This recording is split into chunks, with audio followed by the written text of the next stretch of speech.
बाद आपने मुझे मांग संख्या 16 और 31 पर राजस्व और सामाजिक न्याय एवं अधिकारिता पर बोलने का मौका दिया। मैं सबसे पहले राजस्व से जुड़ी हुई कुछ बातें आपके बीच रखना चाहूँगा। सभापति महोदय, मेरा विधानसभा क्षेत्र भादरा करीब 125 किलोमीटर दूर जिला हेडक्वार्टर से, इसलिए हम चाहते हैं राजस्व अपील अधिकारी की कैंप कोर्ट मेरे भादरा में हो। रामगढ़ जो उप तहसील है उसको तहसील बनाया जाए। करणपुरा, छानीबड़ी और रामगढ़ तीन बड़े बड़े गाँव हैं जिनमें दो पटवार मंडल हो। रिफिटिंग का मसला है, आज भी हमारे 24 चेक ऐसे हैं जिसमें जैसे पहले माननीय सदस्य बता रहे थे, कब्जा कास्ट में कोई बैठा है और उसकी ज़मीन खातेदारी कहीं बोल रही है। उन 24 चेकों की रिफिटिंग का मसला जो पिछले 40 साल से चल रहा है उसका रिफिटिंग करा जाए। अभी हमारे चकबंदी का मसला है, विधानसभा में प्रश्न भी लगा, लेकिन चकबंदी अभी तक नहीं हुई। ये 2017 में बेबकोस कंपनी को ठेका दिया गया। बेबकोस कंपनी ने अभी तक फाइनल लेखन नहीं करा, लेकिन उसका 90% भुगतान हो गया। इस विषय की भी जांच करें, लेकिन इसकी जांच से ज़्यादा जरूरी हमारे लिए चकबंदी का काम कंप्लीट हो।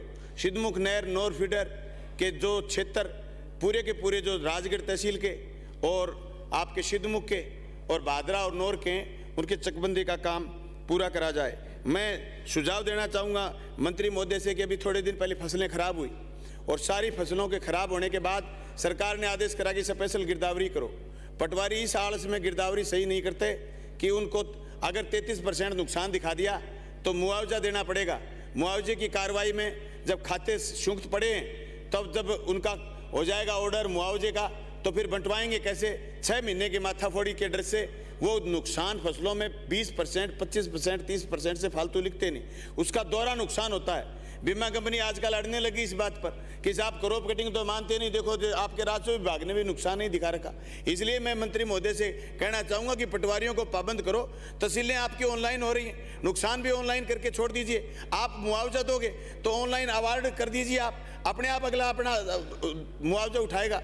लेकिन पटवारियों की इस आलस की वजह से किसानों को अपूरणीय क्षति हो जाती है। मैं मंत्री महोदय से ये भी कहना चाहूँगा आपके मार्फत कि कब्रिस्तानों की भूमि है नहीं, वन विभाग घुस गया। मैंने पहले भी ये बात रखी है, वन विभाग 1982 में जब तत्कालीन जिला था गंगानगर, उस समय गंगानगर के कलेक्टर ने एक आदेश करा कि आप 3 दिन के अंदर सारी भूमि बताओ वन विभाग कहाँ अलॉट करना है। पटवारियों ने गांव के नज़दीक वन विभाग अलॉट कर दिया। आज 1982 से लेकर के आज 40 साल बाद ये स्थिति आ गई, नहीं तो कब्रिस्तान की जगह है और न ही कोई शमशान भूमि की जगह बची। सरकारी ऑफिस कहाँ बनाएं? इसलिए राजस्व विभाग और वन विभाग दोनों संयुक्त बैठ करके लोगों की इस समस्या का समाधान करें। ये तो इतनी लंबी लंबी सूढ़ वाली किक्कर है, वो गाँव के पास आ गई और लोग बसे भी कहाँ? सभापति महोदय, लोगों की कब्रिस्तान भी कहाँ बने? मेरे रामगढ़ बड़ा गाँव है, कब्रिस्तान की दिक्कत है। डाबड़ी में कब्रिस्तान की दिक्कत है, मुंसरी गाँव में कब्रिस्तान की दिक्कत है। लोगों की आखिरी से आखिरी बात वो चीज़ भी हम पूरी नहीं कर पाते। इसलिए मेरा आपसे निवेदन है कि आप राजस्व विभाग और वन विभाग दोनों बैठ करके हमें कम से कम जगह तो दिलवाएं। ये जगह भी तो कोई दिलवाएगा, ये मैं आपसे निवेदन करना चाह रहा था। सभापति महोदय, मैं चाहता हूं कि मैं अभी बात करूं सामाजिक न्याय और अधिकारिता विभाग की। मैं एक बात आपके बीच ये कहना चाह रहा था कि जब आदमी पैदा होता तो उसके कोई जाति नहीं होती, जाति पर समाज के बंधनों से, जमीन के रिश्तों से बनी। मैं बात करूं गंगानगर हनुमानगढ़ की, तो आप हनुमानगढ़ कलेक्टर भी रहे, आपने देखा होगा जहां पानी आ गया, जहां सिंचाई पानी आ गया, वहां जातिवाद ऑटोमेटिक खत्म हो गया।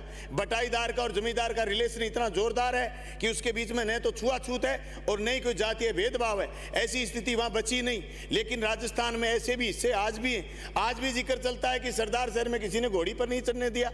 आज भी बात करते हैं, पाली के उस गाँव में गया था मैं जहाँ जितेंद्र मेघवाल का कत्ल हुआ। 250 घर ऐसे थे जो भूमिहीन है। पाली जिले में बहुत सारी जमीनें ऐसी पड़ी हैं जो जमीन आज भी सिवाय चक पड़ी हैं। उस भूमिहीन किसान वो किसी जाति का हो, उसके लिए सबसे बड़ा दंश है। वो आज भी उस गांव में पीड़ित इस बात से कि जिसकी बटाई पर जमीन करते हैं वो जमीन का मालिक उनके पास साथ दादागिरी करता है। ये मैं देख के आया हूँ मेरी आंख से, और मैंने वहाँ के कलेक्टर को भी चिट्ठी लिखी, माननीय मुख्यमंत्री को भी चिट्ठी लिखी कि आपके पास हजारों लाखों हेक्टेयर जमीन पड़ी है, आप उन गरीबों में जमीन बांटिए। रिश्ते जाति जाति से जमीन से बने हुए हैं, इसलिए हम चाहते हैं कि ये भेदभाव, जातीय भेदभाव खत्म करना है। तो हम आए बार भाषण दे दें और मंत्री जी शाम को जवाब दे दें। अब 1 साल बाद ही चर्चा होगी। सभापति महोदय, इस बात के लिए रोड मैप तुम्हारे पास हो। दूसरे दिन चले साहब जालोर में फिर घटना होगी साहब, मटकी की बात को लेकर के बच्चे को पीट दिया गया। अब लोगों ने कहा साहब मटकी का कांड नहीं हुआ, चलो छोड़ो आपकी बात सही है, मटकी कांड नहीं हुआ, लेकिन आप बताइए गोंडवाड़ में, आप सिरोही में जाइए, आप जाइए पाली में, आप जाइए जोधपुर के उस क्षेत्र में जहां आज भी मिड डे मील में आपको कोई एससी की महिला भोजन बनाने वाली नहीं मिलेगी। सभापति महोदय, आपको मटकी की कहां प्रमाण की जरूरत है? आज भी स्कूलों में बैठ के अलग अलग हैं, आज भी टीचरों की अलग अलग टूंटियां लगी हुई हैं। आप एक स्कूल में उस गांव की बात मत करिए, आप पूरे क्षेत्र में घूम के आइए। मैं सन 2001 में जोधपुर के गांव में गया था, जब एसएफआई का प्रशिक्षण शिविर था। इतना भयंकर जातिवाद था वो। आज भी 2023 में अगर ये स्थिति कायम है तो इससे बुरी बात कुछ नहीं हो सकती। हम आप पालनहार चला लिए, आप अनुप्रति योजना चला लीजिए, लेकिन एक आईपीएस बने हुए दुल्हे को घोड़ी पर चढ़ने के लिए अगर पुलिस का सहारा लेना पड़ेगा, समाज किधर जा रहा है? सभापति महोदय, आप इस बाबा साहब भीमराव अंबेडकर द्वारा बनाए हुए संविधान में आप असमानता खत्म करने की बात कर रहे हैं, आप समाजवादी मॉडल की बात कर रहे हैं, आप लोकतंत्र की बात कर रहे हैं, लेकिन समाज में जिस तरीके से आज भी जातीय वैमनस्य, जातीय भेदभाव, जिस तरीके का सामंतवाद कायम है, ये हमारे मुंह पर कालिक है। चाहे उदयपुर की घटना हो, चाहे भरतपुर की घटना हो। उदयपुर की घटना भी इतनी निंदनीय है कि एक आदमी को कैसे कोई कत्ल कर सकता है, और भरतपुर में कैसे कोई लोगों को जिंदा जला सकता है। ये इतनी बड़ी घटना है जो समाज में हजार आपकी उपलब्धियों को 1 सेकंड में नीचे ला करके छोड़ देते हैं। आप दुनिया के पैमाने पर जब काउंट करे जाते हो तो ये करे जाते हो कि आपका समाज घृणित है, आपके समाज में ऊंच नीच है, आपके समाज में भेदभाव है, आपके समाज में महिलाओं के प्रति भेदभाव है, आपके समाज में दलित के प्रति भेदभाव है। ये चीजें हमें पीछे ले जाती हैं। जब अब दुनिया के डेस्क पर आए, हम कहते हैं हम दुनिया के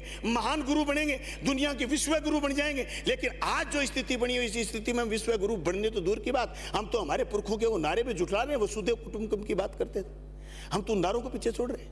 सभापति महोदय, मैं आपके सामने बात रखना चाहता हूं कि इतना डरा हुआ सहमा हुआ समाज कैसे हो सकता है? आप इतने सहमे हुए एससी के लोगों, अभी आप सदन में देख लीजिए, आज जिस मुद्दे पर डिबेट है, ये तो राज्यसभा पर साथ रख लिया आपने, नहीं तो मेरे तो ये पांचवी बजट सत्र चल रहा है। जिस दिन इस मुद्दे पर डिबेट होती है तो हमारे बहुत सारे लोग गायब हो जाते हैं, इसलिए कि आज भी हमें लगाव नहीं इस बात का। ये हमारी आत्मालोचना है सभापति महोदय, किसी को एक दल को दूसरे दल को नीचे दिखाने की बात नहीं। आप विराजने संविधान के द्वारा प्रदत्त अधिकारों, नहीं तो आपको भी यहां कोई नहीं विराजने देता। अगर राजाओं का राज होता तो आप यहां नहीं होते, हम यहां नहीं होते। लेकिन इसको तेजी से बराबरी पर लाने के लिए रोड मैप तैयार करना होगा। आप योजना 1000 करोड़ लगा दीजिए। आपने आज तक टीएसपी क्षेत्र में काम करा है, इतने रुपए अगर आप नगद दे देते तो वो लोग चांदी के हो जाते, लेकिन कहां हैं? आज भी दलितों में यह स्थिति है, अनुसूचित जाति में यह स्थिति है। 26-26 किलो की महिलाएं हैं, बच्चे आज भी कुपोषित हैं। सभापति महोदय, आज भी आदिवासी क्षेत्र में, वन क्षेत्र में आज भी बच्चों की मृत्यु दर है, जो मृत्यु दर आप सपोज नहीं कर सकते। अकेले राजस्थान की नहीं, पूरे की पूरे वनवासी क्षेत्र में, पूरे आदिवासी क्षेत्रों में बच्चों की मृत्यु दर है। आज भी मनुष्य कुपोषण का शिकार है। हम कह रहे हैं कि हम निरोगी राजस्थान का सपना ला रखा है, हमने ये कह रखा है कि हम राजस्थान को निरोग कर देंगे, लेकिन निरोग के साथ साथ हम राजस्थान में समानता जब तक नहीं लाएंगे तो सभापति महोदय, मैं मेरी बात दोहराना चाहूंगा। एक गाड़ी में 4 टायर हैं, एक टायर की हवा कम हो जाएगी, गाड़ी खींचने लग जाएगी, और 2 टायरों में हवा कम हो जाएगी, गाड़ी एक्सीडेंट कर देगी, आपके जीवन को खत्म कर देगी।